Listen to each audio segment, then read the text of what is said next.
Salut la gang, écoutez, rapidement, avant qu'on commence l'épisode avec Biz, je tiens juste à dire, il s'est passé de quoi avec la vidéo Il s'est passé de quoi?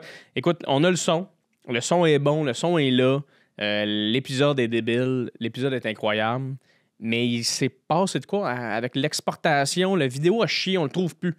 Fait que pour les gens sur YouTube, merci d'être sur YouTube, merci aux gens de nous regarder en live. Ça fait chier, mais on n'a pas la vidéo pour cet épisode-là.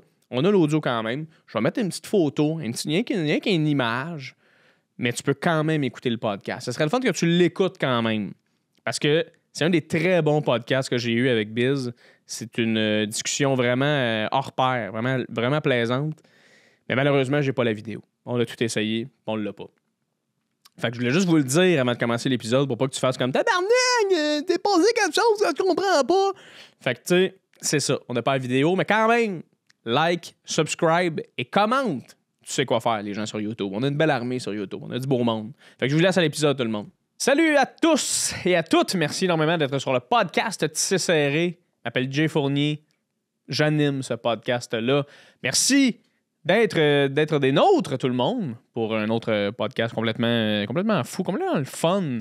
Beaucoup de belles discussions dernièrement et honnêtement, avec Biz aujourd'hui, Biz qui est un des rappers du groupe Loco Locas, qui est un écrivain aussi, un gars super brillant, man. Ça n'a pas d'allure. Je vais t'avouer que j'étais un peu nerveux avant le podcast parce que je voulais m'assurer de savoir où m'en aller. Parce qu'on s'entend que les podcasts, en un à un, faut que je sache minimalement je m'en vais où. Il y a des gens avec qui j'ai confiance qu'on va aller quelque part. Il y a des gens que je connais moins, que je veux m'assurer de savoir exactement où aller, quelles questions poser. Il y a des gens aussi qui ont un QI énormément élevé. Et des gens qui les QI énormément élevés, c'est super intéressant. Mais la peur que tu as en tant que personne qui a un QI assez bas. Le gars, il a énormément confiance en lui. Je pense pas avoir un QI autant élevé que Biz, mais je me disais, faut que je le suive, faut qu'on soit ensemble, puis ça a super bien été. On a eu une très belle discussion. Je suis convaincu que tu vas écouter le podcast, tu vas dire, non, Jay, c'est pas vrai, t'as un haut QI. Ouais, merci. Merci à toi, personne dans sa tête qui se dit, Jay, t'as un haut QI. Tu vas voir à quel point mon QI est élevé. L'épisode a été complètement malade. On a eu une nasty belle discussion. Je pense que c'est un des bons podcasts intéressants qu'on a eu. Matt, t'es d'accord avec moi? Il est d'accord avec moi, Matt en arrière de la console. Alors, vous allez triper complètement tout le monde. Avant de commencer l'épisode rapidement, tu le sais, il y a des règlements. Pour les gens qui sont pas là, souvent, qui arrivent de temps à autre, des gens qui sont jamais venus sur le podcast, que c'est votre première fois, merci d'être là. Il y a quelques petits règlements. Le premier, amuse-toi, tripe. Laisse-toi aller, écoute, have fun, laisse un like, laisse un commentaire si t'es sur YouTube, laisse un partage, subscribe. Si t'es sur une plateforme audio, puis que t'aimes le podcast, puis tu dis, y a-tu quelque chose que je peux faire un peu plus pour aider le podcast? C'est pas compliqué? Laisse un 5 étoiles sur Apple Balado. Si t'es sur Spotify, fais la même chose. Subscribe, abonne-toi, ça va te dire quand est-ce qu'on revient, parce qu'on revient à chaque semaine. Tout le monde, on est là avec un nouvel épisode à chaque semaine. Et là, je parle pour les gens qui écoutent le podcast gratuitement. Pour les gens qui écoutent le podcast gratuitement, on est là chaque semaine. Pour les gens qui écoutent le podcast et qui sont abonnés à mon Patreon, mon Patreon, là, tu as des épisodes à l'avance. Tu en as beaucoup. Tu as beaucoup d'épisodes que tu peux voir à l'avance. Biz, présentement, il sort là. Les gens qui ne sont pas abonnés à mon Patreon, ça fait déjà 3 semaines qu'il est sur le Patreon. Ça fait déjà 3 semaines qu'il y a des gens qui l'ont écouté. Fait que ça vaut la peine de s'abonner, tout le monde. Ça vaut la peine de donner un 3, 5, 8 $ pour encourager le podcast, encourager c'est ça, le podcast, moi qui fais le podcast, et d'avoir les épisodes d'avance et autres. Fait que c'est ça. Si tu veux vraiment aider le podcast, ça donne un coup de pouce, ça donne un coup de main. C'est le fun de votre part. Mais sinon, juste on écoute pour vrai. Je le vois dans mes stats. Il y a de plus en plus de gens qui écoutent le podcast. Merci énormément à vous d'être là. Merci énormément de faire confiance. Et amusez-vous, tripez. Et sur ça, je vous laisse au podcast avec Biz.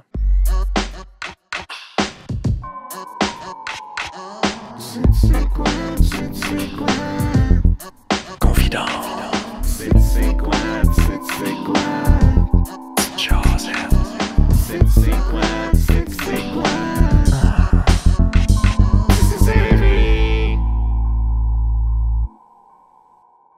dans la lignée, parce que quand tu vas dans les pays latinos avec ta blonde en bikini, tu sais, ça viraille pas mal autour. Ah oui?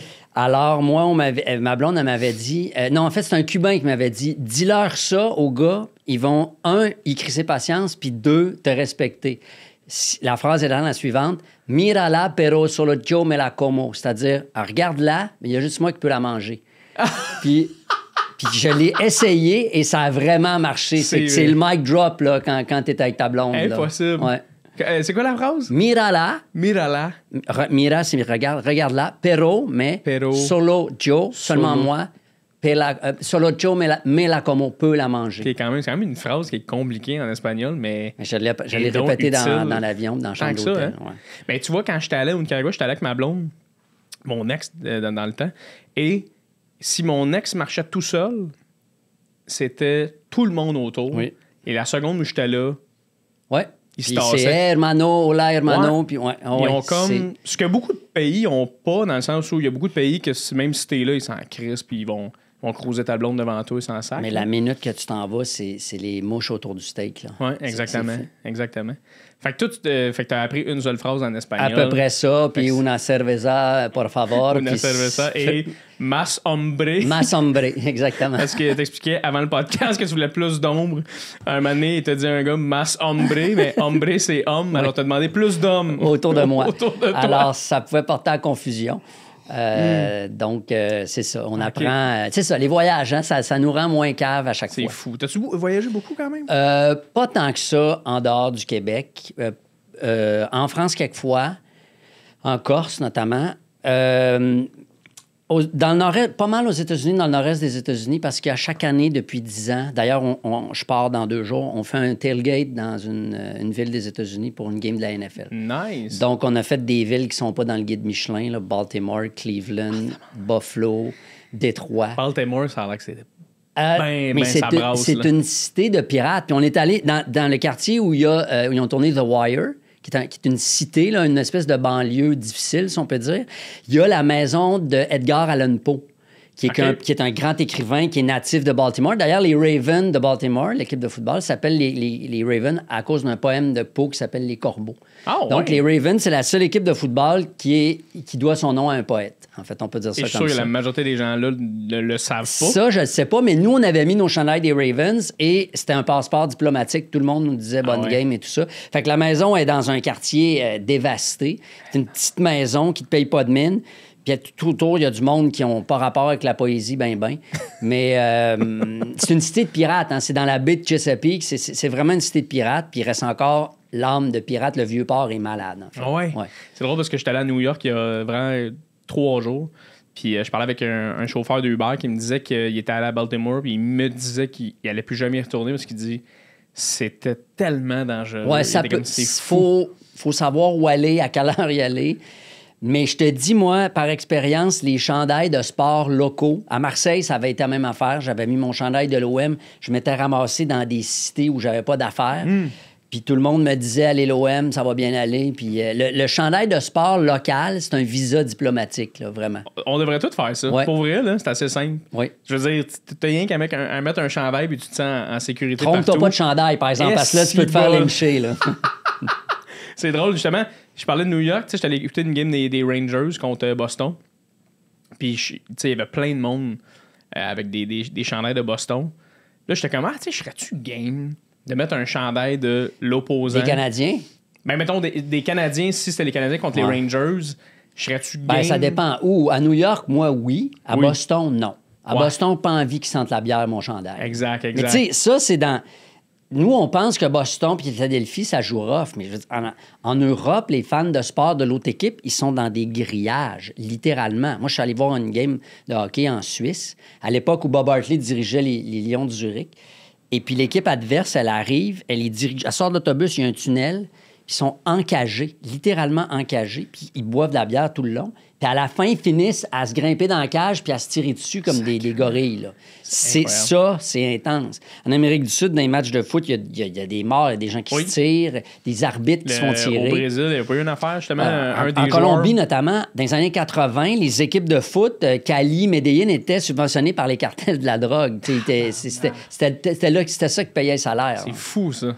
C'est encore présent aujourd'hui, je pense, ces affaires-là, en Colombie, moi, je suis allé cet été, ça s'est calmé un petit peu parce que les FARC, les Forces armées révolutionnaires, sont instituées maintenant en parti politique. Ils ont désarmé un peu.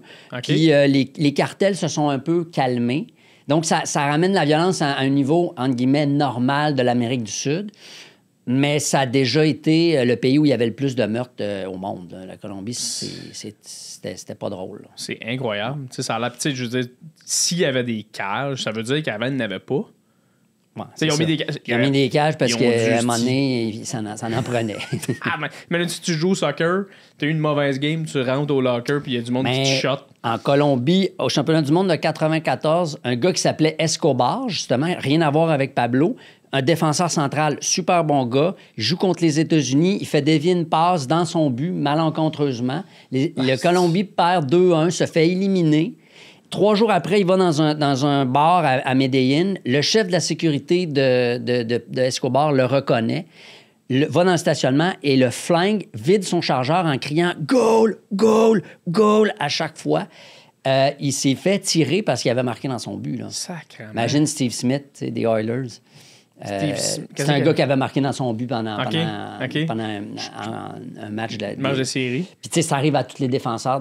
Je me rappelle de Ryan O'Byrne qui avait juste fait une passe au goaler, mais il n'y en avait plus. C'est juste un jeu, la gang. Tu sais, à la base, il ne faut pas que tu fasses des. Faut que tu t'assures, il faut qu'il y ait un contact, là, je te l'envoie. Là. Je te l'envoie, et là, c'est comme, il n'y a plus de goaler, En tout cas, c'était ça, je m'en souviens très, très, très, très, très bien. Mais t'as quand même une bonne connaissance du sport, du soccer aussi. T'es quand même un fan de sport. Ouais, j'aime le sport. Parce que, tu sais, ça fait quelques années, j'ai une chronique avec Jean-Charles Lajoie, sport et société, donc à la radio et à la télé. Donc, c'est vraiment, on part du sport, mais comme phénomène culturel, politique, historique, géographique. Donc, je peux faire de l'analyse des logos, l'analyse des chandails rétro-inversés, l'analyse de l'historique d'une ville qui par exemple, la ville de Saint-Louis qui accueille la finale de la Coupe Stanley avec les Blues a été fondée par qui, quand, comment l'équipe a commencé, tout ça. Fait que le sport m'intéresse beaucoup parce que je trouve qu'il y a là des métaphores de la vie individuelle et sociale extraordinaires. Oui, puis je veux dire, depuis longtemps, ça existe. Il y a un podcast qui s'appelle 99% Invisible, qui parle de beaucoup de trucs de l'histoire qui sont arrivés de manière assez anodine, tout ça. Puis on parlait de... Je me souviens plus du nom, mais c'est les espèces de gros cônes en plastique. C'est Zouzouvelo? Oui, Vuvuzela. Vuvuzela. Oui, en Afrique du Sud. Exactement. Oui. Puis il parlait de l'arrivée de cet instrument de musique-là qu'avant, ça n'existait pas, de rentrer dans un stade de soccer puis d'avoir des trompettes carrément, tu sais. Puis c'est ça, c'est un long... fait, ça ressemble à une trompette du Carnaval de Québec. Exactement. C'est une trompette en plastique, puis c'est juste le bruit est comme... C'est même pas... Ça sonne faux, on dirait. Là, c'est absolument épouvantable. Et pendant la Coupe du monde d'Afrique du Sud, t'entendais tout le temps un bourdonnement de Vuvuzela qui était un bruit de fond épouvantable. Juste monter un peu ton micro. OK. Ouais, juste approcher ton micro de ta face. Es-tu capable? Ouais. Sinon, gars, Matt, fais une petite pause. On va repartir ça direct après. Mais peut-être juste le reculer de son... Ah ouais, hein? Ouais, c'est ça. Puis il n'y a pas de trouble. On va repartir ça. Je vais faire une petite cote dans le montage. Puis, et voilà, parfait. Mais continue, quand tu disais, vous allez là, oui, c'est un bourdonnement. Ouais, mais c'est insupportable. Ça. Puis même les joueurs, ils disaient que ça avait pas. Tu sais, ça décourageait complètement les joueurs. Mais t'es comme, c'est quoi cette petite merde-là? Puis, en tout cas, c'est super intéressant, toutes ces affaires-là dans le sport. Je sais pas à quel. Tu sais, moi, je connais pas non plus le. J'écoute le hockey beaucoup. J'écoute le foot un peu à cause du Super Bowl. Ouais. Mais tu sais, le soccer, j'ai de la misère à comprendre comment ça fonctionne, les ligues. Ben, tu sais, c'est ça, c'est compliqué. Ben, c'est compliqué. En Europe, par exemple, les équipes sont impliquées dans 2 championnats à la fois. Donc, c'est comme si tu joues pour la Coupe Stanley, puis en même temps, tu joues pour un autre championnat. Mais après ça, ce que j'aime aussi, mettons, à Montréal, quand je vais voir l'Impact, c'est qu'il y a une espèce de mixité entre les fans de hockey et les fans de foot. Donc, on chante, il y a les ultras, mais on fait la vague. T'sais, fait que là, c'est les deux cultures qui se rencontrent, comme souvent au Québec, on a l'Europe et l'Amérique. OK, c'est malade, ça. Toi, puis mettons qu'on va plus dans un côté personnel, tu tripes sur le sport, tout ça, Mais toi, c'est-tu depuis l'adolescence que tu tripes sur le sport? As-tu découvert ces trucs-là? Ou... J'étais un gars de Québec qui jouait au hockey dans la ruelle, beaucoup. Mon idole, c'était Daniel Bouchard, le gardien des Nordiques. Fait que j'avais mes pads, puis on jouait au mini-hockey dans le corridor de l'appart. On a probablement dévalué l'appartement de mon père de 10 000 $ à cause qu'on a scrappé ses boiseries à cause du petit hockey. Sinon, c'est ça. Mais j'ai jamais joué au hockey organisé jusqu'à il y a 10 ans parce que mes parents ne voulaient pas se lever pour aller à l'aréna. Fait que moi, mon gars a joué au hockey. Je joue au hockey. Puis à un moment donné, je m'emmerdais tellement dans un aréna, le café n'est pas bon, il fait fret, c'est humide, que je dis, je vais aller sur la glace puis je vais coacher. Puis fait que là, j'ai coaché mon gars depuis ce temps-là. Ouais. Okay. Puis ça m'a amené au hockey organisé. Donc, je me suis habillé, j'ai joué avec des hors-jeux pour la première fois de ma vie il y a 10 ans. T'sais. Puis toi, c'était-tu, c'est sûr que je vais faire jouer mon gars dans une ligue parce que moi, j'aurais aimé ça en tabarouette. Il y avait ça, mais tu sais, les enfants, tu les forces pas. Moi, je projette pas mes rêves dans mes enfants, mais tu leur mets un bâton de hockey dans les mains, puis tu leur mets un bat de baseball dans les mains, puis tu leur mets une flûte dans les mains, puis tu regardes avec quoi ils jouent, puis tu pousses. Tu pousses ce qui les intéresse. Puis moi, mon gars, j'ai des images de lui il y a 1 an, je pense, 1 an et demi. Il y a une cuillère en bois avec une balle, puis il est à 4 pattes, puis il dit « OK, papa, OK, papa ». Fait que, tu sais... 1 an et demi? Ben, genre, là, tu sais, Son premier mot, c'était « OK ». Ben, genre, tu sais. Fait que, tu sais, ça fait longtemps que ça l'intéresse. Puis moi, je me suis dit, ben moi, ça m'aurait intéressé. Fait que je vais lui donner cette possibilité-là. Puis il joue encore, là, il est en secondaire 5, puis il termine à Marquette. Puis là, il joue pour son école. Okay. C'est trippant. Sinon, moi, quand j'étais plus jeune, j'ai fait du jiu-jitsu aussi pendant longtemps. Puis là, que j'ai arrêté. Puis là, j'ai recommencé depuis 5-6 ans le karaté aussi. Fait que taekwondo, karaté, tu sais. C'est ça, j'adore ça. C'est quoi ton intérêt envers les sports de combat? Ben moi, j'ai une vie un peu dissolue, tu sais, dans le sens que j'ai pas d'horaire, moi. Tu sais, j'écris.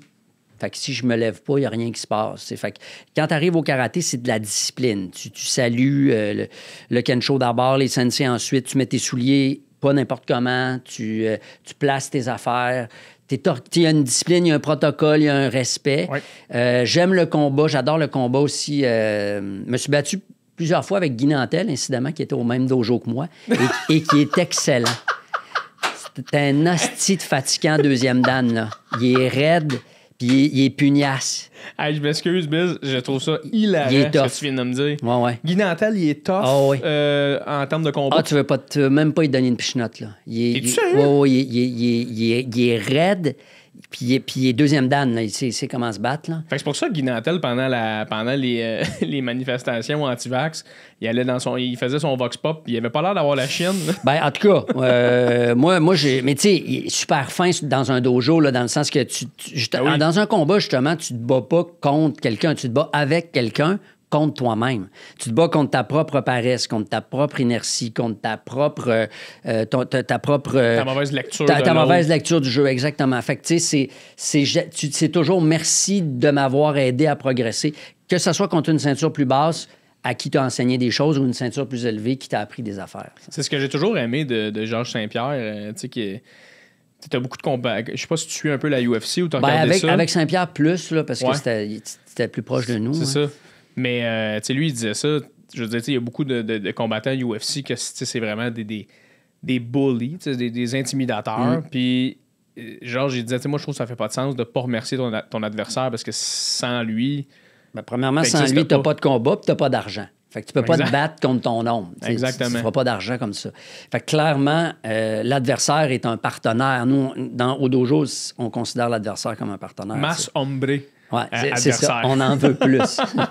Puis tu t'es-tu battu quand tu étais plus jeune, quand tu étais au secondaire? Oui, j'ai pas fait... battu dans le cours d'école. Non, j'ai donné un coup de poing dans toute ma carrière d'écolier, puis c'était pas glorieux. Fait que en fait, ça m'a surtout appris à tomber.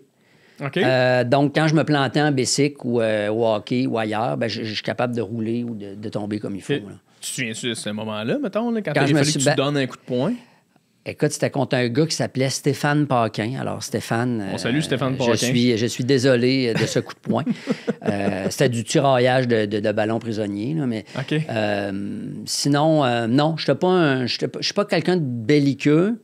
Je suis pas quelqu'un que non plus outrageusement confié. Je suis pas quelqu'un de querelleur, tu sais. Par contre, j'aime... quand je suis dans un cadre sportif, au hockey, je veux gagner. Je suis un combattant, mais je pense que je suis capable d'être bon gagnant et bon perdant. Là. Je suis compétitif, mais pas au point de devenir mauvais perdant. Là. Ça, c'est les meilleurs compétiteurs parce que il n'y a rien de pire que de jouer dans une ligue de garage de hockey avec quelqu'un qui a juste le goût de te tuer. Ben oui, c'est constamment. Là. C'est cave de faire ça. Puis moi, ça m'est déjà arrivé à un moment donné, je jouais, puis là, j'enligne un bâton dans le bas des épaulettes, dans le dos. Puis là, on n'a pas le droit de contact en plus. Puis là, il y a un gars, il est plus gros que moi. Clairement, il est meilleur que moi. Il fait juste me revirer. Il dit, regarde, moi, ça me dérange pas. Si moi, je joue contre toi, ça va te faire mal dans ta barne. Fait qu'arrête de faire ça. Puis là, j'ai réfléchi, j'ai dit, mais il a tellement raison. On est samedi soir, on va boire une bière après. Moi, j'ai un show dans 2 semaines. Ça me tente-tu qu'il me manque 2 dents? Bien, calme-toi, là. Va-toi dans le slot, marque un but, puis ça va être bien correct. Fais toutes ces lignes en sifflant. Ouais, c'est ça. C'est ça. Ouais. Puis qu'est-ce que tu voulais faire, toi, quand tu étais adolescent? T'étais qui, adolescent? Tu t'en souviens-tu? Écoute, oui, je m'en souviens quand même assez parce que c'est une période importante dans une vie. Hein. Tu sais, le secondaire, tu rentres là, tu es un enfant, puis tu sors de là, tu es un adulte. Tu sais, c'est quand même... il s'est passé... Puis moi, ma première journée au secondaire, ça s'était pas bien passé, vraiment pas bien passé. Moi, je partais du primaire où est-ce que tout le monde était en pantalon de coton ouaté. Puis moi, je pensais que c'était comme ça qu'il fallait se vêtir au secondaire, mais c'était plus en jeans. Puis il y a un gars qui me l'a fait comprendre en me baissant les culottes devant tout le monde. T'sais.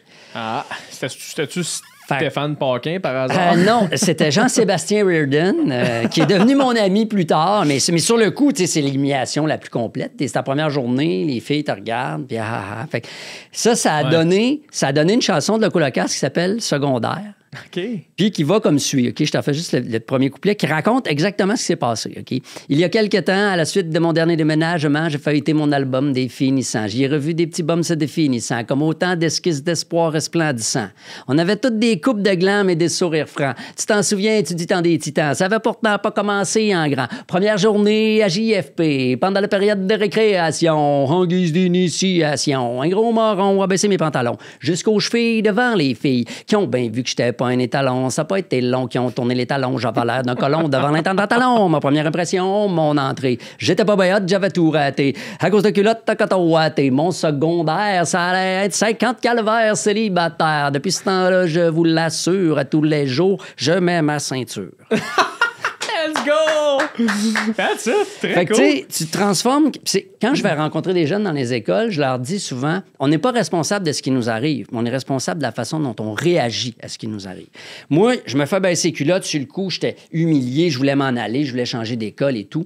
Alors que, plus tard, ce même événement-là, je l'ai transformé en chanson. Quand on la faisait sur scène, Batlam, il me baissait les culottes devant tout le monde. Moi, j'ai baissé encore plus. Dans le vidéoclip de secondaire, on se baisse les culottes encore. Fait que c'est le même événement, mais cette fois-là, c'est moi qui décide d'en rire. Ouais. Donc, ça change complètement le regard. Tu sais, comme humoriste, souvent, les humoristes, c'est ça. C'est des gens qui ont transformé... Tu fais de l'aïkido avec l'intimidation. C'est-à-dire que ce qui vient vers toi qui est négatif, tu le retournes souvent avec de l'autodérision. Exactement. Puis tu sauves ta peau avec ça. Exactement. Puis là, ma question après ça à toi, c'est... Fait que tu t'es-tu fait une blonde au secondaire, finalement? Non, au secondaire, ça a été le désert complet. Parce que j'avais... Tu sais, Wayne Gretzky a dit je rate 100% des tirs que je ne tente pas. Oui. Puis moi, je voulais pas me faire revirer de bord par une fille. Je le prenais comme un échec. Ouais. Alors que ceux qui crousent dans les bars, ils savent très bien que pour en ramasser une, ils se font revirer de bord 100 fois. T'sais. C'est un jeu. Il faut le prendre comme un jeu.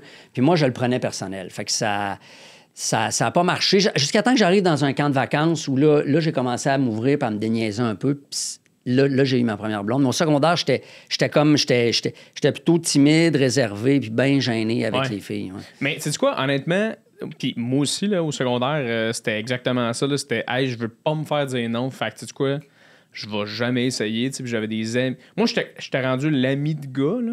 Tu sais, l'ami de gars avec les filles de... je conseillais quasiment des amis de filles d'aller vers des amis à moi en me disant je vais être jaloux si elle va vers lui. Ben oui. Dans le sens... Mais ça, c'est suicidaire parce que tu dis au moins, c'est le plus près des filles que je vais pouvoir être. Oui. Mais t'es envoies vers tes amis, c'est comme ça n'a aucun sens. Exactement. C'est très souffrant, en fait. Dans ta chambre tout seul, tu te dis, maudit, je suis bien cave, pourquoi j'y ai pas demandé? 100%. Puis moi, l'affaire qu'il y a, il y a une fille, ça aussi, je l'ai mis, c'est le deuxième couplet de la chanson secondaire. C'est qu'en chimie, je regardais une fille, puis bon, elle me faisait, tu sais, je la trouvais cool, tout ça. Puis au bal des finissants, j'ai préféré y aller tout seul avec mes bottes de cow-boy puis mon veston bleu poudre, plutôt que de l'inviter. Puis au cégep, on s'est revus, puis elle m'a dit, ben moi aussi, je tripais sur toi. Fait que c'est comme maudit innocent. C'est fatigant. Ben quand tu vieillis, puis tu penses mais c'est une leçon. C'est une leçon à retenir. C'est-à-dire, vas-y. Au pire, elle va te dire non. Elle va te dire, je suis déjà accompagné, mais je veux dire, au moins, elle va savoir, elle va savoir que tu t'es déclaré. Ouais. Puis toi, tu vas avoir essayé, tu n'auras pas de remords ou de regrets. Ouais, je pense que tout le temps il y a tout le temps une modération à ça, dans le sens, tu parlais du gars dans le bar qui sait il repart avec une parce qu'il en a essayé 30, mettons. Moi, je me dis, essaye-en pas 30. Non, vas-y, va après... vers une personne, puis si elle dit non, puis merci, bonsoir. C'est parce que là, si la 29e fille s'aperçoit que tu n'as essayé 28 avant elle, peut-être qu'elle aura moins le goût. Ça se peut. Mais sinon, ce que ça veut dire, c'est lance au filet. Tu peux pas compter si tu lances pas au filet. Ça c'est évident. Puis non, effectivement, pas 30 parce que... Mais en même temps, mes amis ou les gars que je connais qui crousent, quoi que je suis obligé de le mettre à l'imparfait parce que c'est devenu compliqué maintenant, mais ils le voient vraiment comme un jeu. C'est vraiment l'idée de... On s'amuse, puis je te paye un verre, tu veux pas, c'est pas plus grave. Ouais. Tu le veux, on placote, puis après, tu t'en vas chez vous, c'est pas plus grave. L'idée, c'est d'accepter que c'est un jeu, puis c'est pas parce que je t'ai payé un verre que tu me dois quelque chose. Exactement, c'est de rester dans le respect là-dedans. Ben oui. Ça, quand tu parles avec des amis de filles, ils te racontent tout ce qu'ils ont vécu, puis tu fais « Ah, tu sais quoi, je pense pour ça que je vais plus être ce gars-là, ou je vais essayer de pas... » Parce qu'il y a des histoires, des fois, que tu entends, que tu fais comme « OK, nous, on voyait ça comme « c'est drôle, mais finalement... » Non, mais du point de vue de la fille, c'est jamais drôle de se faire écœurer puis de se faire harceler. Moi, j'ai été chanceux dans le sens où j'étais tellement timide que fallait que la fille se fasse tatouer dans le front « Je te trouve cool » pour que je m'approche d'elle. T'sais, c'est comme je comprenais pas les signaux, je les décodais pas. Fait que j'ai pas été un type harceleur ou fatigant. Puis c'est pas parce que je suis meilleur que les autres, c'est juste que je suis plus timide. Mais exactement ce que tu disais. Mais de toute façon, tu sais, en vieillissant, c'est ça que j'allais dire tantôt, mais tu réalises, puis comme tu dis, tu réalises qu'il y en a beaucoup des filles là-dedans aussi qui tripaient sur toi, puis eux autres aussi, t'es quand même, on le sait pas si lui il trippe. Fait que c'est fou en vieillissant qu'à moi, puis j'imagine que je sais pas si tu as ces discussions-là avec ton gars en ce moment ou ta fille, mais de faire, hey, tu sais, on est tous dans le même bateau, là, on est tous en même place. Ma fille, avec son bal de 6e année, nous autres, dans cette heure, ils donnent des diplômes au finissant de la garderie, là, mais ils ont un bal en 6e année. Puis là, elle disait, ben moi, j'aimerais ça y aller avec tel gars, mais je pense que telle fille a demandé. Mais j'ai dit, mais demande-y. Je veux dire, au pire, il va te dire qu'il est déjà accompagné. Mais demande-y, parce que tu vas le regretter. Ouais. Puis finalement, il va être allé avec ses amis, puis c'était bien correct. Mais tu sais, c'est comme pas vivre avec le regret de j'aurais dû. Là. Exactement. Et tu savais-tu qu'est-ce que tu voulais faire dans la vie quand tu étais au secondaire? Parce non. qu'on te connaît beaucoup étant Biz, le rappeur de Loco Locas, mais ultimement, t'es un écrivain, t'as écrit énormément de livres. Maintenant, c'est ça que je fais à temps plein. Mais tu sais, ma mère, elle a rempli une espèce de cahier depuis que je suis en garderie à chaque année avec une photo de moi, mes amis, ce que je veux faire dans la vie. Puis il y avait une pochette pour mettre des bulletins, des billets de spectacle ou des trucs comme ça. Puis tu sais, je l'ai de maternelle jusqu'à l'université pratiquement, à chaque année. Fait que c'était un esti d'affaires gros de même. Fait que je les ai toutes mes souvenirs, dont ce que je veux faire plus tard, à chaque année. Fait que vers 8-10 ans, écrivain, ça apparaît.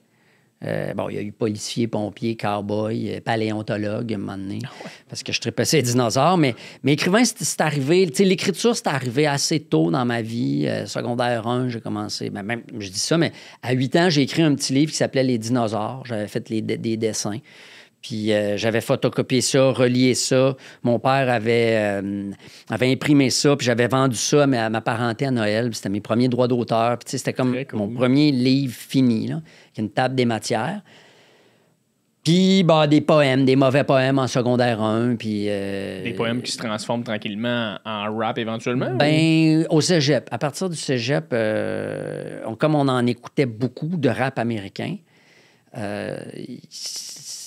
mais c'était comme impensable de l'imaginer en français à l'époque. C'était comme si c'était pas débarré la clé. Puis quand on a entendu MC Solar de Paris en 93 avec Prose Combat, il y a quelqu'un il y avait un party chez nous, il y a quelqu'un qui a mis ça dans le CD, là, ça t'indique l'époque, dans le radio. Là, on a tout arrêté de parler, on s'est rapproché autour du radio, là, comme des primitifs autour d'une espèce de totem où les lofteurs, quand le maître du loft parle. Puis là, on a écouté Solar, puis on a dit « Asti, ça groove, c'est super bon, il y a un bon flow, c'est pas quétaine, c'est pas le pape du rap ou le rapabilly, là. » Puis surtout, il parle de littérature. MC Solar, c'est un lettré, tu sais, donc t'es pas obligé de parler de guns puis de drogue si tu fais du rap. Fait que là, je pense, 2-3 semaines après, on a écrit nos premiers textes de rap en français, puis on s'est commencé comme ça. Hein. Parce que vous n'aviez aucun modèle, parce que dans ce temps-là, ça n'existait pas. Non. Je ne sais pas si tu te souviens, mais en 2002, au Gala de la Disque, tu avais un groupe qui s'appelait 8-3. Ben oui, le 8-3, mais oui. Que tu connais peut-être. Ben oui. Qui ont interrompu le Gala de la Disque en disant... Qui était animé par Guillaume Lepage à l'époque. Qui avait dit, lui, OK, vas-y, je te donne 2 minutes. Mais les gars, là, ils étaient rentrés par la porte d'en arrière. Tout le monde pensait qu'ils étaient dans le show. Tu sais, ça en prenait des grosses comme des citrouilles, là, tu sais. Oui. Puis là, ils se sont faufilés, puis on dit, on a quelque chose à dire. Leur message, contrairement à un certain Guillaume, leur message était préparé et bien ramassé. Oui. Puis, ça a été très important ce qu'ils ont fait. Ils ont signifié l'importance, puis ils avaient tout à fait raison, l'importance numérique et économique du hip-hop dans l'industrie musicale. Puis à la suite de ça, il y a eu des changements à la disque. D'ailleurs, en 2004 ou 2005, en fait, on a gagné, nous, le Félix du meilleur auteur, compositeur, interprète. C'est la seule fois qu'il y a un groupe de rap qui l'a gagné. C'est Richard Desjardins qui nous l'a remis, d'ailleurs. Ah ouais. Puis le trophée nous, on avait demandé à ce que le trophée soit remis ou évalué, en tout cas, par un jury de spécialistes, donc des rappeurs qui évaluent d'autres rappeurs. Un comité de jury spécialisé comme pour le jazz ou d'autres sortes de musique. Fait que ce qu'ils ont fait, le 8-3, c'est très important. Parce qu'il n'y avait pas la catégorie hip-hop dans ce temps-là. Non, ça s'appelait... mais non, parce que c'était Carole Laure qui avait gagné devant Dogmatic, parce que c'était hip-hop et musique électronique. Fait que, tu sais, ça avait fuck all le rapport. C'était flou, là. Puis Dogmatic aurait dû gagner, évidemment, avec La Force de comprendre, qui était, jusqu'à ce jour, l'album de rap qui s'est le plus vendu au Québec, avec 125 000 copies. Là. Encore aujourd'hui? Oui, encore aujourd'hui. Oh.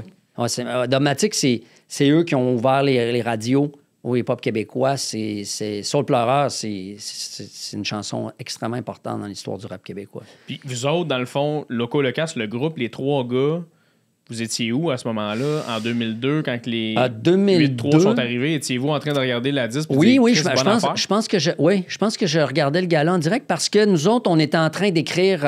on avait lancé Manifestif en 2000, puis on était en train d'écrire Amour oral, qui est sorti en 2004. Donc, tout ce qui était avec Libérez-nous des libéraux, puis tout ça. Et cette année-là, en 2000, on était là. 2001, on était là. 2002, on n'était pas là. Fait que je pense qu'on était vraiment en train de le regarder à la maison. Puis on était là, OK, ouais, bon move, les gars. Ouais. Là, pendant que tu en parles de Libérez-nous des libéraux, je me rappelle encore, vous étiez parti en tournée, je pense, avec votre album. Oui, ben c'est parce que si tu lances un album et tu pars pas en tournée... Ça veut dire que... Ça marche pas. Non, ça veut dire que c'est pas bon signe. Puis je me rappelle avoir eu une vidéo de vous qui était, je pense, je me souviens plus c'était dans quel contexte, mais en tout cas, vous chantiez Libérez-nous des libéraux, puis le monde était fou, bien raide. Ça devenait fou, en effet. C'est-tu encore un de vos plus beaux souvenirs en tant que groupe, ça? Ben, il y en a eu des très bons souvenirs. Mais nous, ce qu'on faisait avec la chanson, c'est que du moment où il y avait un parti libéral au pouvoir, soit à Ottawa ou à Québec, on la faisait. Puis à un moment donné, le Parti québécois, en 2010, a été élu pendant... Puis là, il y avait plus de... C'était les conservateurs au fédéral. Fait que là, on la faisait plus en show. Fait que là, il a fallu réajuster. C'est comme si...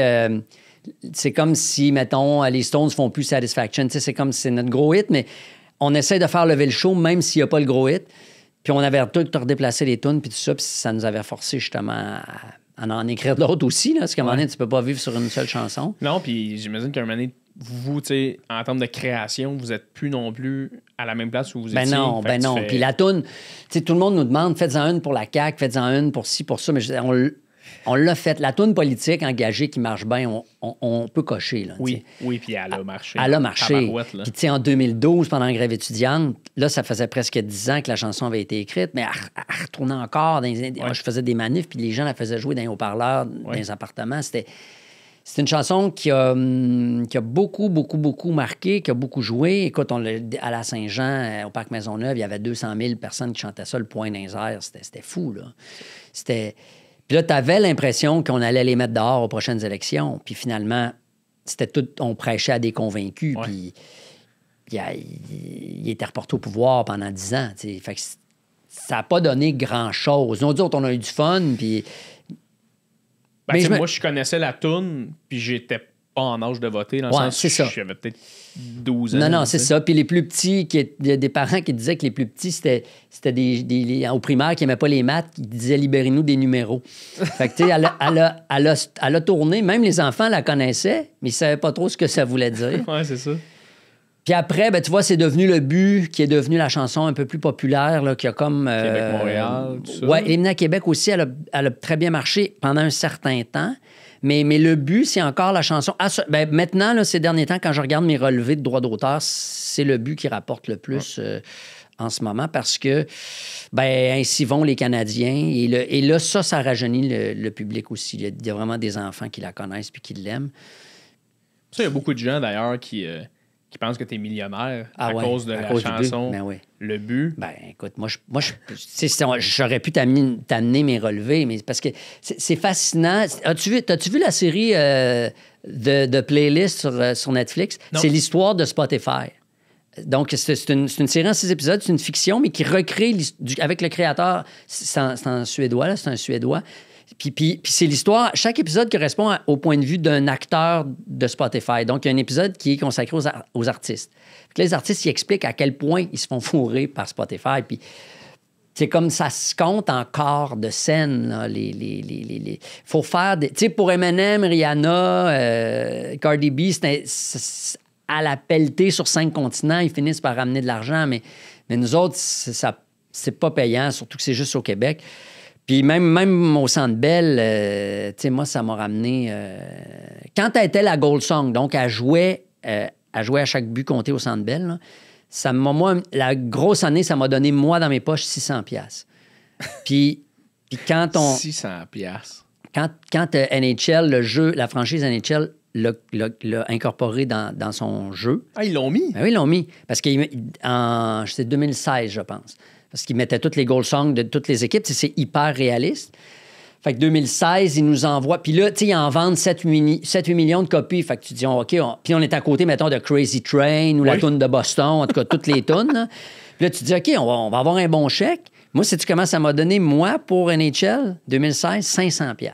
C'était la licence, c'était une licence. Premièrement, tu n'es pas payé à la copie vendue, tu es payé pour un prix global. C'était 2000$, donc 500 chacun plus 500 au producteur. C'est incroyable parce que de l'extérieur, quelqu'un qui ne connaît pas la musique, les shifts, comment ça fonctionne avec la SOCAN, moi, ta toune est dans le jeu NHL, ta toune, elle joue à chaque but au Centre Bell. Puis elle joue à radio à chaque printemps. Elle joue à radio comme c'est fou. Fait que le gars, il a 3 chalets à Rawdon, là, c'est sûr. C'est comme, toi, tu peux prendre ta retraite, puis t'as ta toune qui roule un peu comme... La seule affaire que je prends, c'est le métro pour m'en venir ici, tu sais. C'est comme, je suis pas à la veille de prendre ma retraite, là. Mais tu sais, en même temps, je me plains pas parce que je regarde... Tu sais, moi, je fais plus de musique, là. On a plus ou moins pris notre retraite avant la pandémie. On était très heureux là-dedans, mais... Les jeunes, là, surtout qui font du rap, là, qui ne vendent plus de disques. Là. Littéralement, un disque, c'est une carte d'affaires pour vendre des shows. Puis qui sont exclusivement, justement... Puis là, Spotify t'envoie un beau petit certificat, plus d'1 million d'écoutes. Mais 1 million d'écoutes, c'est 3-4 000 $, là. C'est pas... Ça fait 1 million... C'est pas $1 million, 1 million d'écoutes, tu sais. Ouais. Fait que les jeunes, maintenant, moi, ils ont tout mon respect. Puis c'est pas pour rien qu'il y a des rappeurs qui font des collaborations avec des boissons énergisantes, des compagnies de vêtements, puis tout ça. Puis ils s'organisent, c'est des entreprises maintenant, les rappeurs, puis ils ont bien raison de le faire. Nous autres, on a participé à la queue de la comète de la vente de la musique, mais maintenant, vendre de la musique, c'est difficile. C'est complexe. Oui. En même temps, de l'autre côté, étant donné que vous étiez quasiment un des premiers groupes rap francophones qui a pogné, ça a fonctionné, vous étiez aussi un peu les piliers de... On ne sait pas si ça va marcher, on ne sait pas si on va faire de l'argent, on ne sait pas... Ouais. Vous y allez à l'aveuglette un peu dans ce temps-là. Puis nous autres, c'était le colocasse, là. On a écrit notre premier texte au lendemain du référendum de 95, OK, moi puis Batlam. Puis essentiellement, en réfléchissant à la question, on avait milité pour le oui. Puis, tu sais, quand tu penses à ça, sur plusieurs millions de voteurs, le oui a perdu sur 50 000 votes. OK? C'est extrêmement serré, là. Puis on s'est dit, qu'est-ce qui manque aux Québécois pour se donner l'impulsion de se faire confiance? Puis essentiellement, il faut se faire confiance pour être fier. Puis nous autres, c'est ça qu'on a dit. On va faire, dans le fond, la même affaire que Paul Piché, mais pas de barbe, puis pas de feu de camp, puis pas de guitare. Donc, on reprend la chanson engagée des années 70 à la fin des années 2000, mais sur les cendres d'un référendum où tu as l'ensemble du Québec qui était cœuré d'entendre parler politique. Ouais. Et le rap au Québec, en dehors de Montréal, un peu à Québec aussi, personne ne connaît ça. Donc, on avait deux prises contre nous. Personne ne connaît notre musique, le genre, puis personne ne s'intéresse à ce qu'on dit parce que le monde est écœuré du référendum, puis on se met des fleurs de lys sur la tête. Mais ce qui s'est passé, c'est qu'on s'est aperçu au début des années 2000 que les jeunes étaient très intéressés à la politique, mais qu'il n'y a personne qui leur en parlait. Puis il y a une quantité de groupes. Du début des années 2000, là, ça correspond à Mon oncle Serge, Vulgaire Machin, Mes aïeux. T'avais les colocs avant, t'avais Vilain Pingouin, t'avais un peu Jean Leloup qui était plus social que politique, mais qui était quand même là. Et là, t'avais donc une résurgence de la chanson engagée qui avait pris un break pendant les années 80, où tout le monde chantait en anglais ou à peu près, puis le social avait recommencé 90, puis début 2000, là, il y a un basculement de la chanson engagée dans tous les genres. Métal, punk, rock, cowboy fringant. Puis nous autres, puis les gens, ces jeunes, ils connaissaient pas le rap, mais premièrement, on donnait un spectacle avec une guitare, une basse, une batterie, un clavier. On était 7 sur scène, un peu comme les Beastie Boys. Il se passait quelque chose en spectacle. C'était pas juste deux gars qui se regardent les bottines avec un tourne-disque. Puis quand on allait au Lac-Saint-Jean, à Sept-Îles, en Abitibi, les gens aimaient ça, entendre parler du Québec, puis ils étaient fiers d'entendre parler du Québec. Puis finalement, ça aurait pu ne pas marcher du tout. C'est comme ça passe ou ça casse. Puis ça a marché. Puis les journalistes, au début, s'intéressaient à nous parce qu'on était un phénomène politique. Pourquoi les gens... Mais au début, c'était juste au cégep. T'sais, Manifestif, notre public, c'était juste des cégepiens. On avait beaucoup d'expositions médiatiques, mais on avait moins de public. En 2004, quand on a sorti Amour oral, premièrement, il y avait Libérez-nous des libéraux, cet album. Si on refaisait l'histoire, là, la musicographie, là, puis on étudiait dans une école de marketing de la musique, là, comment, en début des années 2000, il fallait faire de l'argent avec la musique. Là. Nous autres, on aurait probablement un cours juste sur nous autres, pensant qu'on est des génies, mais rien de ça était calculé. En 2003, les libéraux arrivent au pouvoir avec Jean Charest. Tout le monde capote, la réingénierie, il va crisser tout le système, la révolution tranquille à terre, tout le modèle québécois à terre. Les gens m'arrêtaient dans la rue, il faut que tu fasses une toune, il faut que tu fasses une toune, il faut que tu fasses quelque chose. Je dis, OK, je vais aller voir le programme libéral, je vais lire le programme libéral. Je dis, Chris, ça n'a pas d'allure. Effectivement, on commence à écrire une toune vers l'automne 2003. Je monte ça à Batlam, il me dit, ouais, moi aussi, j'ai quelque chose à dire. Shafik arrive avec un beat, esti, exactement la bonne énergie. Le refrain, Libérez-nous des libéraux. Moi, j'avais patenté une petite mélodie, mais je ne suis pas très bon mélodiste. Shafik a travaillé la mélodie. Ouais, ça va être ça, la mélodie. On arrive avec la toune. Au mois de mai, elle est prête. Là, on a un nouveau site Internet. Fait qu'on dit, on va donner la toune gratuitement pour dire au monde, venez sur notre site, puis un forum. Puis là, ça a tellement marché que le site a planté. Puis on a dit, le 1er mai, c'était la journée des travailleurs. Fait qu'on a dit aux syndicats, on a une nouvelle toune contre le gouvernement. Servez-vous-en au lieu de so. T'sais. Fait que là, ils sont allés là-dessus. Ils ont fait planter le site. Pendant tout l'été, ça a été des demandes spéciales à C'est quoi? Au 6 à 6. Ah ouais. Puis ça alternait entre Hawaïenne des 3 accords puis Libérez-nous des libéraux. C'est bon. Puis là, moi j'y croyais pas parce que jusqu'à présent, on avait fait la tournée des cégeps. On faisait de la chanson politique. Vous étiez des nobody, là. Zéro, là, avec des fleurs de lys sur la tête. Pas habillé, pas de plan de match, pas de gérant, rien. On faisait tout nous-mêmes. On était avec Audiogramme à cette époque-là, mais on n'avait rien planifié. Puis la chanson qui tournait, c'est quoi? À ce jour, ce que tu entends à la radio, c'est la démo, c'est le brouillon. C'est même pas la version du disque. Puis là, j'entendais du monde qui disait à Sherbrooke ou ailleurs, demande spéciale de Coco Lacrasse, là, la toune des libéraux. Là. Fait que le monde, il connaissait pas le rap, mais il était juste en crise contre le gouvernement. Fait que là, la toune, elle tourne tout l'été. Là, on arrive avec l'album. Je me souviens, on était en studio, on réenregistrait Libérez-nous des libéraux, la version longue avec le couplet fédéral. Puis la première page du Journal de Montréal, c'était le succès de Loco Locas à la radio, Libérez-nous des libéraux. Mais là, j'étais là, mais pourquoi qu'on la réenregistre? Chris, c'est un succès déjà. T'sais. Fait que là, on réenregistre, on sort l'album en octobre ou en novembre 2004, le jour de l'élection de Bush aux États-Unis, à la SAT.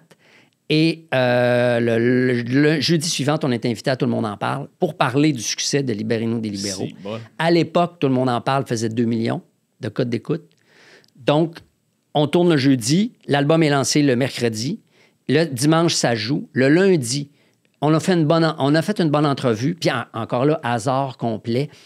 Il y avait une actrice qui était là pour présenter un film sur la Nouvelle-France, fait qu'il avait décidé de faire un quiz sur la Nouvelle-France. Puis moi, ça donne que je suis bon dans l'histoire de la Nouvelle-France. Oui. Puis il y a 2 équipes. Il y a Michel Rivard, l'autre bord, puis bzz, bzz, bzz, je connais toutes les réponses. Intendant Talon, bzz, la garde de la Conquête, bzz, Radisson, bzz, j'y connais toutes, je plante tout le monde. Tout le monde est là, bzz, bzz, bzz. Puis personne ne nous connaît, on a des trucs. Puis à la maison, tous les ados sont là. Tu vois, maman, on est capable d'être bon en histoire, même si on a une tuque sur la tête. Wow! Et le lundi... Ça, c'était le dimanche. C'était diffusé le dimanche. Le lundi, je m'en vais m'acheter un fil sur la rue Sainte-Catherine. Et là, je ne suis pas capable de faire un coin de rue. Je me fais arrêter partout. Hey, vous étiez bon hier. Hey, c'était cool. Heureusement que vous êtes là. Nanana. Là, je suis là. OK, là, ma vie vient de changer. Maintenant, ma vie vient de basculer. Wow! Et le lundi après-midi, il ne restait plus un seul disque de Loco Locas dans les disquaires. On en a manqué. On a perdu plein de ventes, évidemment. Mais, tu sais, cette affaire-là de hyper le marketing à partir de la toune qu'on enregistre, qu'on donne aux syndicats gratuitement. Ça s'est passé. Puis il n'y a rien de tout ça qui a été calculé. Tout a été instinctif. Très organique, là. Puis le quiz à Nouvelle-France, personne ne pouvait le prévoir. Puis toute une série de hasards. J'ai l'impression qu'un succès comme ça, c'est pratiquement quasiment impossible maintenant que ça c'est-à-dire que ce qui est possible, c'est que tout est possible, mais ça va arriver d'une façon qu'on ne l'attend pas. Puis il faut toujours regarder par là, mais checker l'angle mort parce que c'est par là que ça va arriver. Ouais. Puis tu vas à la disque, tu sais pas ce qui va arriver. T'sais, Justin Bieber, tu fais une vidéo. Damien Robitaille, il fait des vidéos pendant la pandémie. Puis il y a Cypress Hill qui ont liké une reprise de Cypress Hill de Damien Robitaille. Le mic va dropper, là. Après ça, il n'y a plus rien. Fait que, tu sais, il suffit d'être créatif, il suffit d'y croire aussi, puis de dire « j'ai rien à perdre ». Je fais mon shit, j'ai rien à perdre. Maintenant, avec les réseaux sociaux, tu fais une vidéo, tu sais, ce podcast-là, là, je me baisse les culottes ou je fais une niaiserie, ça peut devenir viral du jour au lendemain. Par chance, tu as une ceinture, par contre. Par chance. Maintenant. Ou mettons, quelqu'un s'aperçoit que tu as les mêmes lunettes que Jeffrey Dahmer. Oui. Là, ça devient viral. Je fais tout le temps ce joke-là en show en plus en ce moment. C'est sûr. Où je dis que les gens, ils doivent penser à Jeffrey Dahmer. Puis je dis, les gens qui ne connaissent pas Jeffrey Dahmer, ils mangeaient des personnes. Il y avait bon appétit. Je mange des culs, mais je mange personne. C'est la joke que je fais. Mais ce qui est impressionnant aussi de ce que tu dis, c'est que j'ai l'impression qu'à ce moment-là, en plus, le hip-hop, c'était vu comme le hip-hop. Oui. Le rap, c'était comme une gang de débiles. Personne ne comprenait ça, le rap, tu sais. Mais là, tu as ce gars-là qui est un rappeur québécois. Là, tu as 2 millions de personnes qui regardent Tout le monde en parle, et cette personne-là, que personne ne connaît, qui a une tuque, qui est un rappeur, plante tout le monde dans un quiz d'histoire. Mais comme, tu fais un peu, là. Mais comme MC Solar aurait planté tout le monde sur l'histoire de France ou l'histoire littéraire. C'est comme, c'est lui qui nous a donné la permission d'être qui on était en faisant du rap. Et puis, à partir de là, on a modestement contribué aussi à élargir les oreilles des Québécois. Parce qu'il y a plein de gens qui aimaient notre message, mais qui nous disaient, par exemple, moi, j'aime pas le rap, mais vous autres, je vous aime. Mais ils pensaient qu'ils nous faisaient plaisir, mais moi, ça me faisait de la peine. Moi, le rap, j'aime ça. Je connais ça. Puis là, j'en écoute beaucoup de français à cause de mon gars. C'est lui qui m'apprend c'est quoi qui est dans le coup maintenant. OK. Il trip rap, ton gars. Et qui trip rap à fond. Il fait des beats de rap. Lui nice. C'est le nouveau Shafik. Là. Il fait des beats de drill puis de Jersey maintenant. Il m'apprend les nouveaux styles puis tout ça. Très cool. Fait que là, on a modestement, mais tu sais, avec d'autres, avec Dogmatic, avec Mosaïen, avec Sans Pression, avec Tactica, avec 8-3, il y en a eu des pionniers hip-hop au Québec. Nous autres, on a été, après Dogmatique, les seuls pendant longtemps qui ont tourné à la radio commerciale à cause de Libérez-nous des libéraux. Puis après ça, on a embarqué Groove Grave, Bon Zion, après ça, Hymne à Québec, le Mémoire de Loco-Locasse, Le But. Tu sais, je veux dire, là, après ça, on est devenu un groupe populaire, tu sais, d'une certaine façon. On avait dépassé un peu le rap d'une certaine façon. D'ailleurs, pour plusieurs personnes, on ne faisait même pas de rap non plus. Puis comment tu trouves le rap présentement au Québec? Parce que je sais que tu es un grand combattant de la langue française au Québec. C'est super important. Tu fais des conférences là-dessus. Tu as été coach à Star Academy de la langue française. C'était très le fun, d'ailleurs, quand tu étais là. Je me souviens que je l'écoutais. J'adorais ça, faire ça. Ça avait l'air super le fun, ce que tu faisais. Puis, en ce moment, tu regardes des Corias, des Loud, des Fouki. Il y a beaucoup d'anglais. Il y a beaucoup d'anglais dans les tunes. J'ai dit les tunes, les chansons. Et tu as même Corias, un moment donné, qui disait, à tout le monde en parle, qui disait, la seule raison pourquoi je mets de l'anglais dans mes chansons, c'est à un niveau lyrical. Oui, c'est parce que... Mais bon, d'abord, une chose qui est importante de dire, c'est que les artistes ne sont pas tenus à aucune consigne. Il n'y a aucune loi linguistique, ni aucune loi d'ailleurs qui doit menotter leur liberté d'expression. Si un artiste veut utiliser l'anglais ou le croate ou l'hébreu dans ses tunes, il a absolument l'entière liberté de le faire. T'sais. Puis nous autres même, on en a des mots d'anglais. Là. Je suis un enfant de la what, swat, so what. On en a plein. Plein. On en a quelques-uns comme des petites épices. Mais après ça, c'est justement une épice. Tu sais, le steak est plus gros que l'épice. Si tu as plus d'épices que de steak, à partir de quand tu arrêtes de faire du rap en français, puis tu fais du rap en franglais, puis tu fais du rap en anglais avec Déjà Vu, puis Salade du Chef dedans, tu sais. Moi, j'avoue, c'est sûr que, mettons, Dead Obies, que j'écoute un peu, Loud Larry et Just, Larry Kidd, Fouki, j'aime bien. J'aime leur flow. J'aime comment ils font sonner les mots. Puis c'est vrai que ça donne des possibilités de rimes... Infinies, pratiquement. Ben, ça les dédouble à tout le moins. Mais ceci dit, ce qui est dit dans leurs chansons, ça me parle pas. Puis la façon dont c'est dit, c'est comme... Cette langue-là, la langue française, est tellement riche. Tu sais, je veux dire, c'est sûr que si tu as juste 500 mots de vocabulaire en français, tu vas dire « j'ai besoin d'une autre langue ». C'est évident.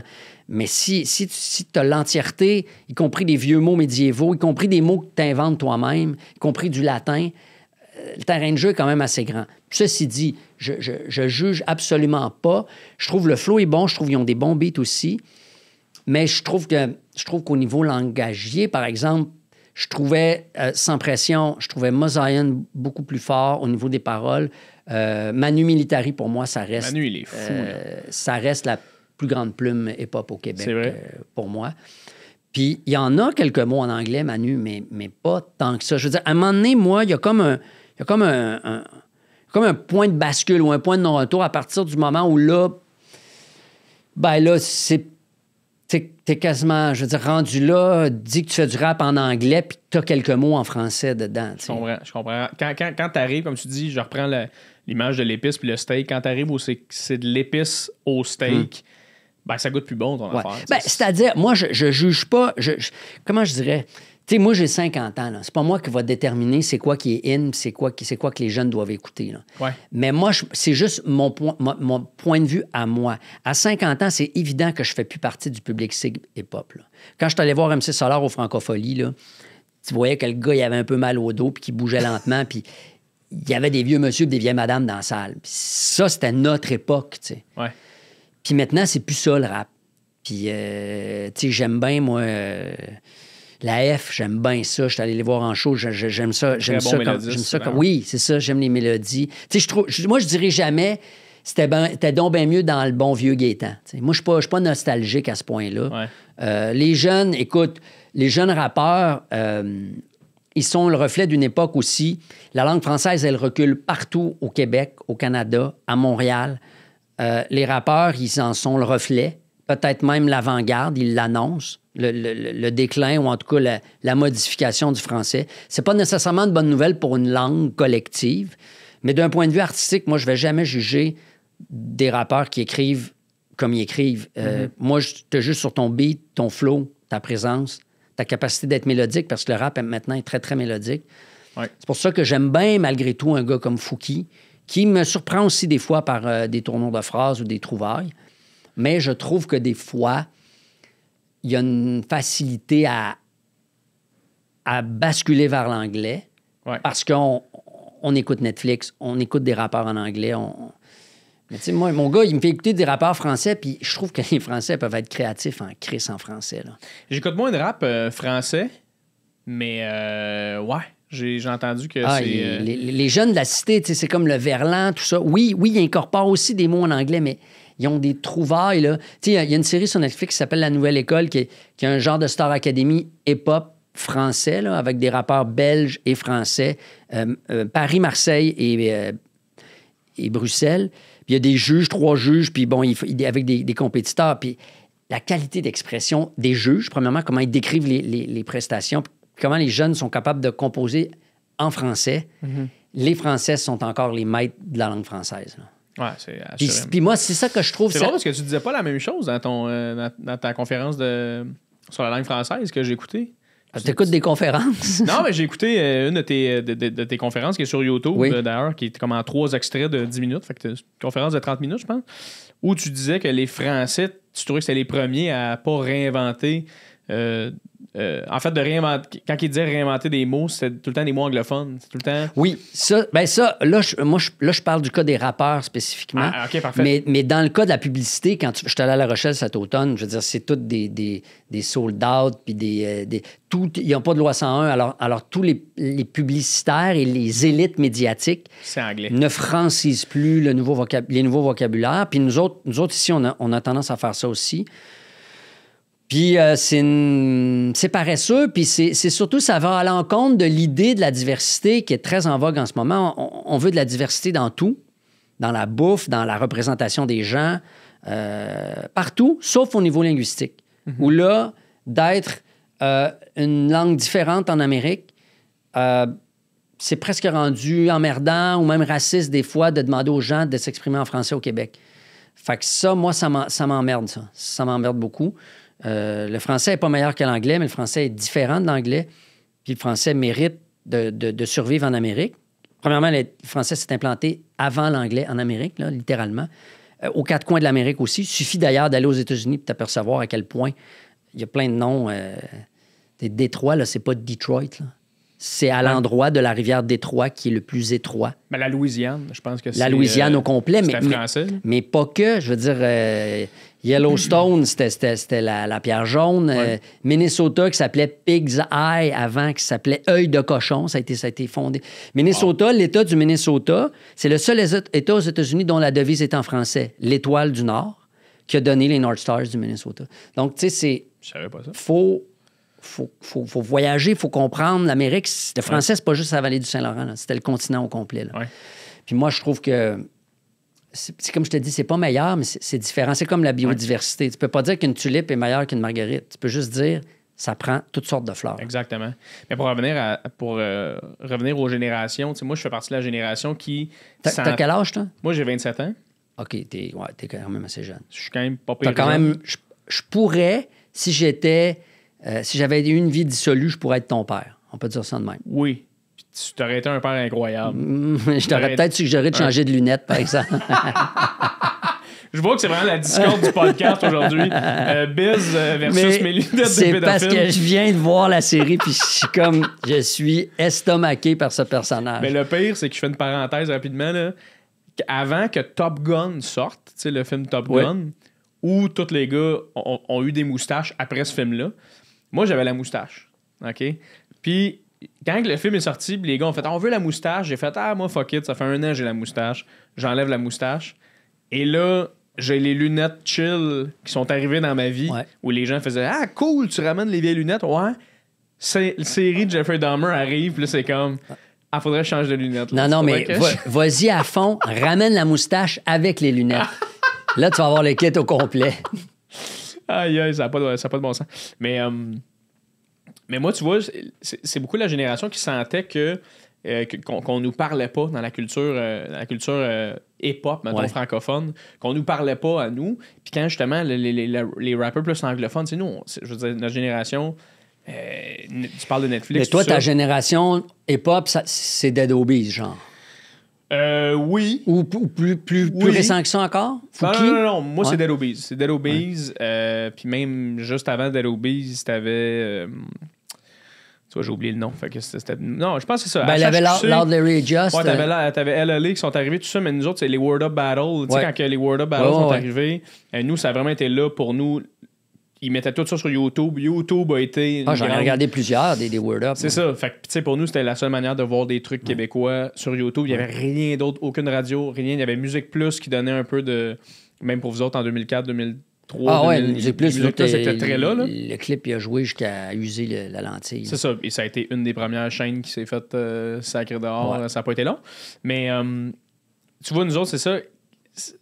Quand ces rappers-là sont arrivés, puis ils ont parlé en anglais un peu, puis c'était comme une espèce de mariage entre l'anglais et le français, ça nous parlait plus. Tout ça, ça nous parlait plus. Mais en même temps, moi, étant humoriste depuis 6 ans, pour moi, la langue française, c'est extrêmement important. C'est ton outil de travail. Et je ne peux pas perdre ça, parce que si je perds ça, je perds ma vie, tu sais. Puis là, c'est de faire comment on fait pour parler aux jeunes, puis de leur dire que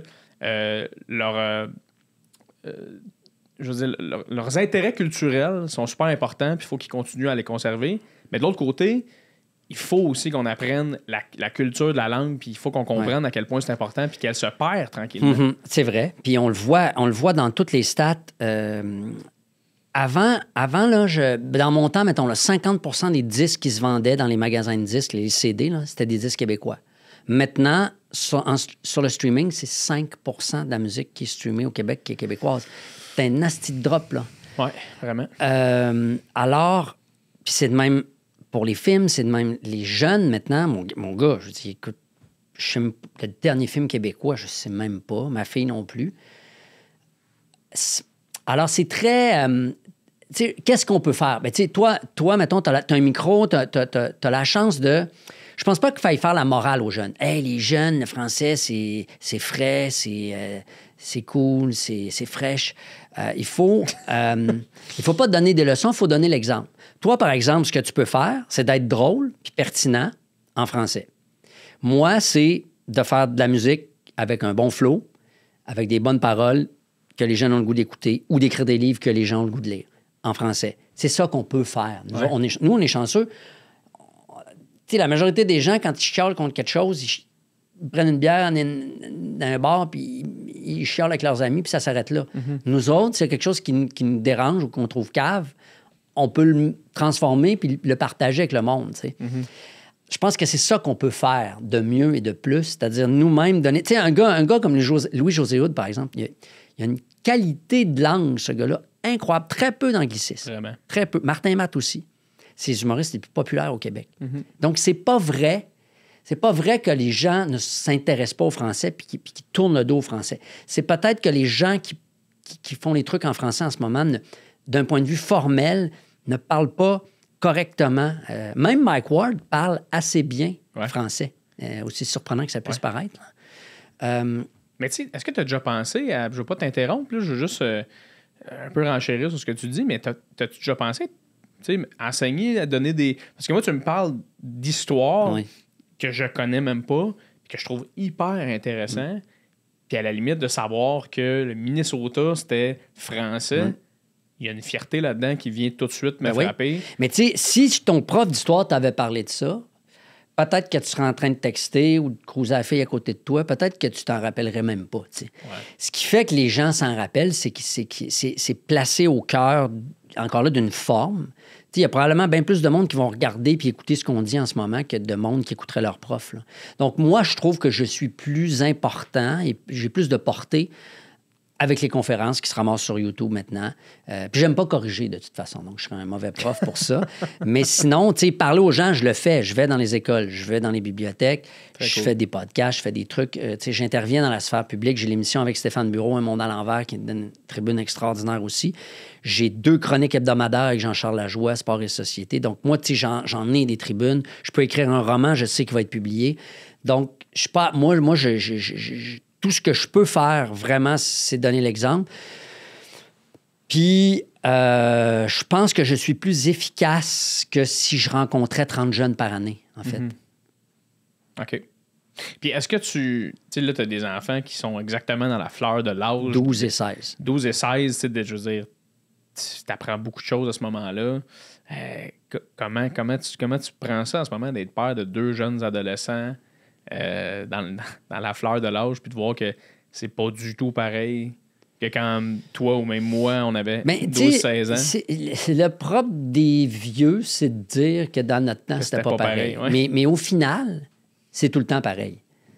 Ouais. Au final, les vieux trouvent tout le temps que les jeunes n'ont pas d'allure, puis les jeunes trouvent tout le temps que les vieux leur donnent pas assez de liberté. Puis c'était de même avec mon père, c'était de même avec son grand-père, puis c'était de même au Moyen Âge, c'était de même. Il faut casser la vague. Ben, moi, moi, je me rappelle clairement, mais tu sais, mon gars, il rentre, là, des fois, ça brosse. Là. Fait que là, tu sais, comment je gère ça? Tu sais, c'est comme, bon, premièrement, il est retrouvé à la maison, c'est déjà pas si pire, tu sais.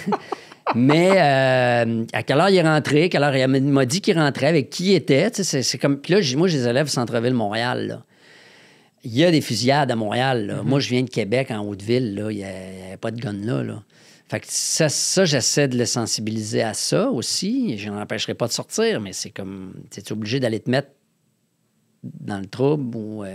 moi, je cherche pas le trouble. Ouais, mais des fois, le trouble te cherche, tu sais. Ouais. Fait que je trouve ça extrêmement stimulant d'élever des enfants. Je pense que j'ai un bon lien avec eux. J'ai un gars, une fille, ce qui n'est pas du tout la même chose. Ma fille a 12 ans. Tu sais, des fois, elle a choisi son linge et tout. Elle a changé de lunettes récemment. Là, c'est fini les lunettes avec des petites licornes roses. Là. C'est comme là, c'est des lunettes qu'elle a choisies, puis c'est des lunettes de madame. Là. Ouais. Elle a des chandails bedaine des fois parce que c'est la mode. Là, je la regarde. Elle est habillée comme une femme, mais c'est encore une enfant. T'sais. Fait que ça me confronte, moi. Parce que en même temps, si je lui dis « Hey, habille-toi pas de même », c'est moi qui la sexualise avant l'heure. C'est mon problème de bonhomme. Fait que c'est c'est très confrontant. En même temps, quand tu élèves une fille, tu n'as pas le choix d'être féministe. Tu n'as pas le choix. Parce que si tu as peur pour ta fille, tu as peur de ce que les gars caves, comme toi, tu as déjà fait ou pensé, peuvent faire à ta fille. Tu dois te mettre dans la peau d'une fille qui dit « Hey, nous autres, comme gars, là, on pense jamais à ça, là, mais une fille, là, mettons qu'elle sort, là, elle va toujours réfléchir à la longueur de sa robe. Elle va réfléchir des fois à moins onduler des hanches quand elle est dans une foule. Elle va réfléchir à pas faire claquer ses talons hauts trop fort quand elle marche au bureau. À se retourner quand elle entend des pas sur le trottoir. À marcher du côté éclairé dans la rue. Nous, on pense jamais à ça. Jamais. Mais quand tu élèves une fille qui a 12 ans, 13 ans, 14 ans, là, tu te dis, OK, si moi, j'ai pensé à regarder le cul de la fille quand je marche derrière elle, il y a quelqu'un qui va regarder le cul de ma fille puis Christ que ça me tente pas. Fait que, tu sais, là, t'es un peu fourré puis c'est très confrontant, vraiment. Il y a de l'éducation à faire à ce niveau-là. 100%, ça n'a pas mais l'éducation envers ma fille, mais même comme homme par rapport à moi, envers mon gars, absolument. Moi, comment je me comporte avec les filles, mon gars, il le voit. Comment je me comporte avec ma blonde, sa mère, tu sais, t'es un modèle.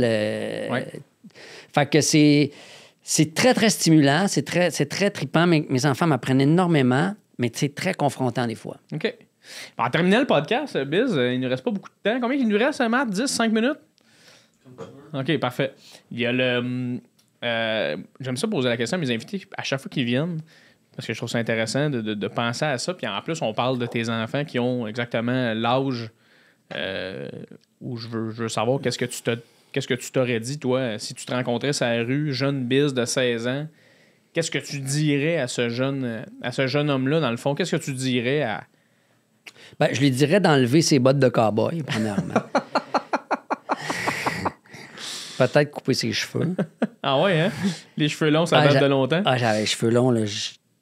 Ah ouais? Oh, j'avais vraiment les cheveux. Mais tu sais, moi, je faisais du skate, j'écoutais Metallica, j'écoutais du rap, puis j'étais comme hybride un peu, mais j'avais tout ce qu'il fallait pas de chaque genre. C'était pas vainqueur, ben. Mais je me dirais... Qu'est-ce que je me dirais? Ben, je pense tu sais, j'ai eu vraiment une belle adolescence. J'ai une super famille, des parents extraordinaires. J'ai vécu plein d'affaires. Mais je pense que ce serait avec les filles. C'est comme... S'il y a une fille qui te fait triper, va au moins lui dire. Écris-lui une lettre, va lui dire. Puis à partir du moment où j'ai commencé à cruiser les filles au cégep, mettons, avec des poèmes, parce que j'étais bon là-dedans, là, ça a commencé à marcher. Mais je veux dire, je pense que c'est ça. Je me dirais, fais-toi confiance, puis au pire, ça sera non, puis c'est pas grave. That's it, c'est excellent. Ça. Au pire, ça sera non.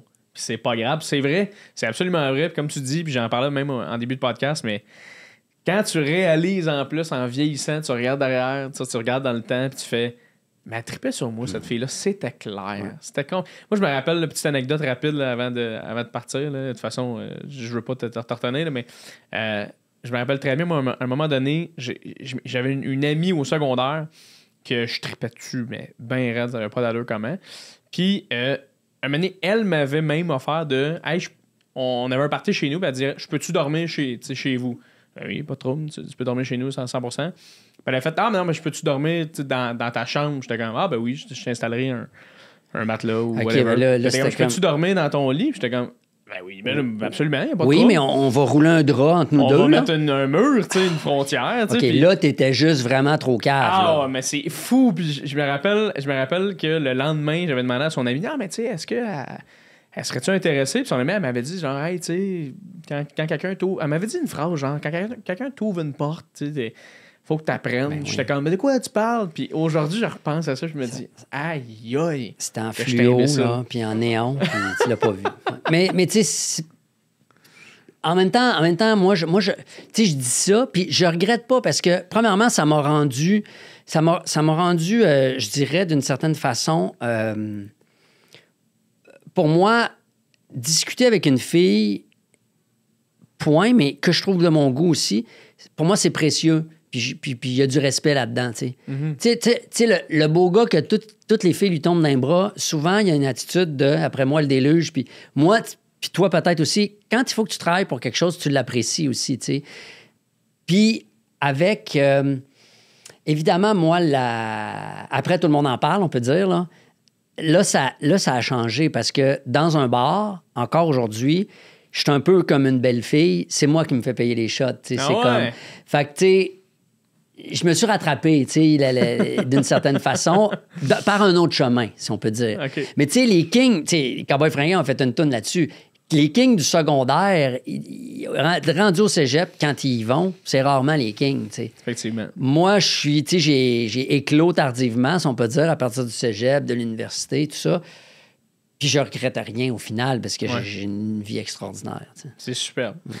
Moi, tu vois, Biz, j'ai rencontré ma blonde en ce moment, qui je suis pas mal sûr qu'elle est la femme de ma vie, et j'avais ces lunettes-là. Fait que je me dis... Asti, il y a des victoires, là, tu sais. Il y a des victoires et probablement que ta blonde aime beaucoup se faire manger.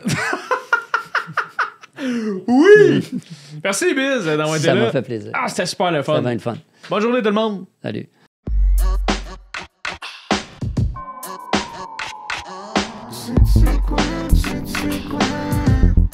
Confident.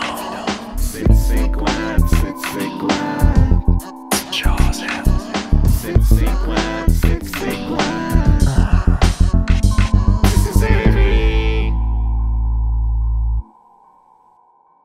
C'est ce qui m'a fait à l'épisode, tout le monde. T'as-tu aimé ça? Oui? Donne un like, subscribe, abonne-toi, fais toutes ces affaires-là. Je vais te dire pourquoi. Tu sais, je le sais qu'il y a beaucoup... Tu sais, on est beaucoup, là, beaucoup d'artistes là, qui font ça. Là. Hey, faites ça, likez là, abonnez-vous là. Follow! Follow toi, moi! Allez! Là, les gens écoutent ça et ils font ah, pourquoi? Si je viens juste d'écouter ton affaire, je ne vois pas pourquoi je donnerais un follow. À quoi ça me sert? Tu sais? Je vais te donner quelques exemples. Je vais te donner quelques trucs. Je vais te dire pourquoi. Premièrement, on est en 2022. En 2022, dans le milieu des arts, milieu artistique, notre manière de survivre, c'est vous. Asti, c'est pas compliqué. Maintenant, on a besoin de vous. Pourquoi on a besoin de vous? Parce que les gens qui engagent les humoristes, les gens qui engagent les musiciens, c'est des gens qui veulent voir qu'on a une armée derrière nous. OK? Les gens qui engagent, ils veulent voir... Y a-tu des gens qui suivent cette personne-là pour que je l'engage? Tu sais? Plus tu es suivi, plus tu es aimé, plus tu as des gens derrière toi qui disent « Hey, ce que cette personne-là fait, on adhère, on aime. » Ben, les employeurs vont faire « Ben, on veut tous ces gens-là et l'artiste avec nous autres, tu comprends? Et c'est pour ça que c'est aussi important maintenant d'aller follow les artistes que t'aimes sur Instagram, d'aller liker qu'est-ce qu'ils font, d'aller donner un commentaire, tu sais.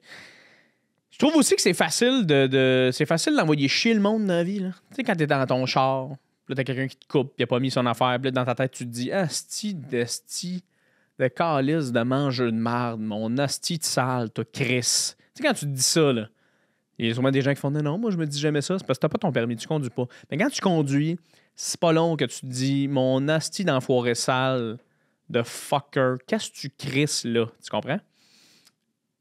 C'est facile de faire ça. Qu'est-ce qui est difficile à faire, par contre, c'est de dire « Hey, merci. Pour de vrai, là, t'es un bon conducteur. C'est tough. T'as déjà fait ça dans ta vie? Être dans ton char, baisser ta vie de faire « Hey, t'es fin d'être courtois.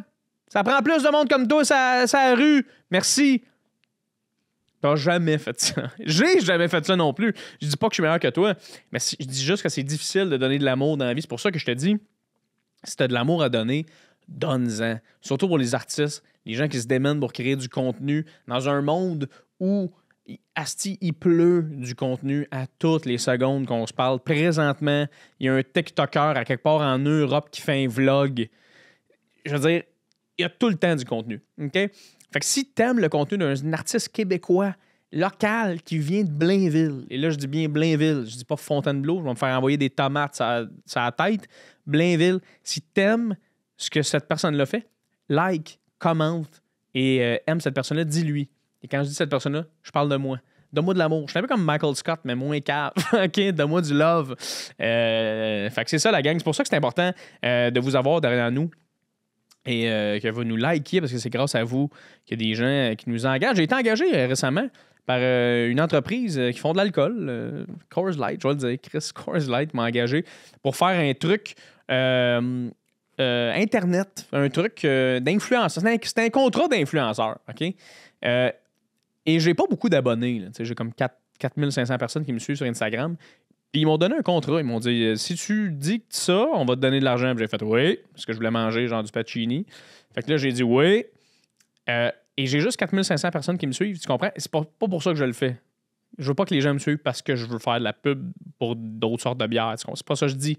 Mais je dis juste que grâce à ça, ça me permet de payer ma bouffe, mon épicerie, de faire des activités avec ma blonde, de nourrir mon chat, tu comprends? Grâce à toi, je nourris mon chat. Fait que sois là. Aime, commente, like, partage, abonne-toi. Fais tout ça si t'aimes le podcast surtout.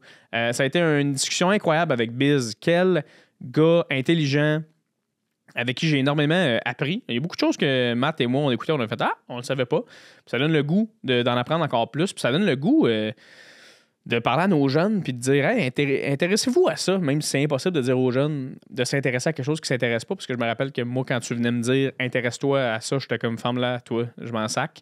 Mais là, en vieillissant, tu fais « Asti que c'est important ». La langue française est tellement importante. J'ai eu un débat avec mon beau-frère là-dessus, puis il comprenait pas, lui, il est pas attaché à ça, la langue française, puis on avait le débat en français.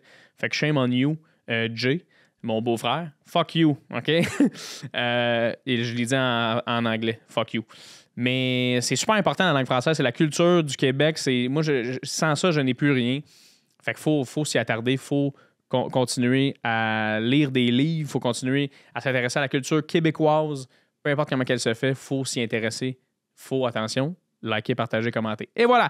Fait que je vous laisse là-dessus, tout le monde. Merci énormément d'avoir été là. Merci beaucoup d'être de plus en plus nombreux à partager et à écouter Tissé Serré. Peu importe de où tu viens, peu importe de quelle plateforme tu écoutes.